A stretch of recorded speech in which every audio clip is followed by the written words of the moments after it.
Bonjour, nous sommes le dimanche 4 août 2024 et le sujet sera le malus écologique et combien cela rapporte à l'État. Chaque année, depuis 2008, sa date de création, le bonus-malus écologique qui est appliqué aux véhicules thermiques les plus polluants rapporte plusieurs millions d'euros à l'État.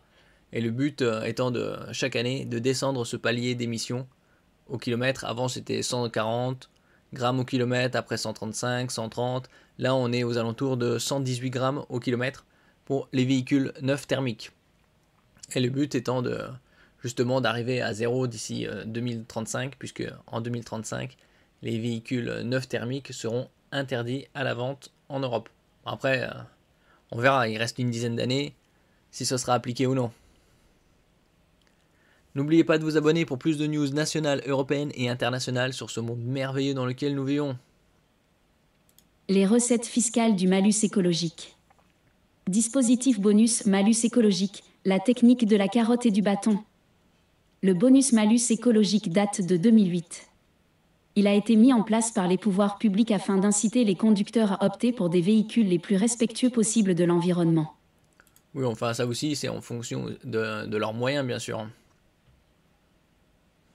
Le principe est simple, les véhicules peu polluants font l'objet d'une aide financière sous la forme d'une réduction sur le prix de vente, appelée bonus, tandis que les prix des véhicules les plus impactants sont, eux, alourdis par un malus. La pénalité, qui dépend du nombre de chevaux, peut aller de 1 000 € pour un moteur 4 CV à 60 000 € pour un 15 CV. Mais ce n'est pas le seul critère. L'émission de CO2 est elle aussi taxée. Le malus s'appliquait jusqu'en 2023 aux véhicules dépassant 123 grammes de CO2 km, mais, depuis le 1er janvier 2204, ce seuil a été abaissé à 118 grammes de CO2 km. Bien évidemment c'est le janvier 2024, pas 2204. Et donc là on est passé de 123 grammes en 2023 à 118.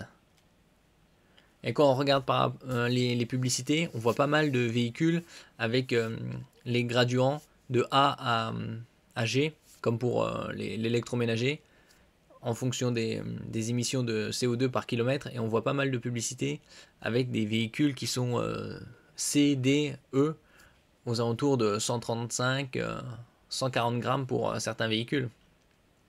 Donc imaginez le malus, plusieurs milliers d'euros. Enfin, en 2023, un nouvel impôt proportionnel au poids des véhicules voyait le jour. S'il concernait alors les véhicules de plus de 1,8 tonnes, cette année ce sont ceux de 1,6 tonnes qui sont touchés par cette surtaxe. Oui, c'était avec comme sur Paris, avec les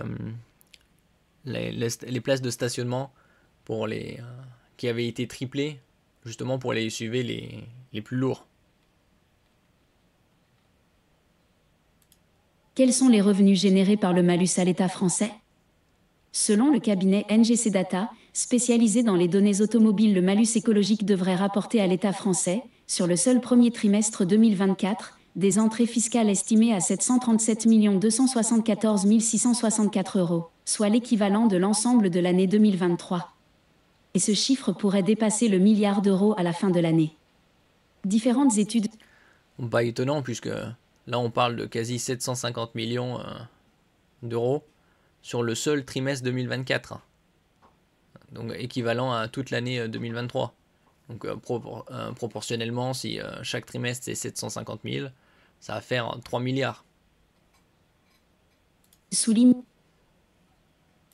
les recettes sur le seul premier trimestre 2024, des entrées fiscales estimées à 737 274 664 €, soit l'équivalent de l'ensemble de l'année 2023. Et ce chiffre pourrait dépasser le milliard d'euros à la fin de l'année. Différentes études soulignent que les montants perçus ces 2 dernières années auraient été multipliés par 3, en grande partie grâce au récent durcissement des règles. Cette année, 4 véhicules sur 10 équipés de moteurs thermiques sont ainsi concernés par le malus. Quels sont les véhicules les plus taxés ? Les SUV et les utilitaires sont, bien sûr, dans l'œil du cyclone, notamment les Peugeot 2008 et 3008, tout comme le Volkswagen Tiguan, à cause de l'impôt lié au poids. Le Renault Trafic, le Ford Tourneo Custom, la Mercedes Classe V et la Porsche 911 occupent le peloton de tête, avec respectivement 163 millions d'euros versés à l'État pour le premier, 90 millions d'euros pour le second, 49 millions d'euros pour le troisième et 19,3 millions d'euros pour le quatrième. Des modèles plus modestes à l'instar de la Citroën C3 ou des Dacia Sandero et Dusté sont également impactés par la surtaxe.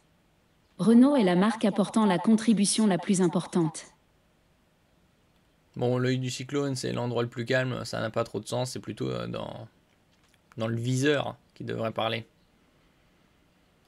Évidemment, chaque année, le niveau va baisser, puisque comme je l'ai dit précédemment, c'était 123 grammes en 2023, donc ça 23, et en 2024, c'est 118. Donc la probabilité que ce soit en 2025 113 grammes, voire peut-être même 110, s'ils sont... Et donc chaque année, d'année en année, le palier va descendre. On va finir par arriver d'ici 2030 à moins de 100 grammes. Et donc les véhicules qui seront sur la route seront principalement des véhicules électriques, voire hybrides. C'est leur objectif. Puisque même en 2035, les hybrides ne seront plus autorisés à la vente. Les véhicules neufs, je parle.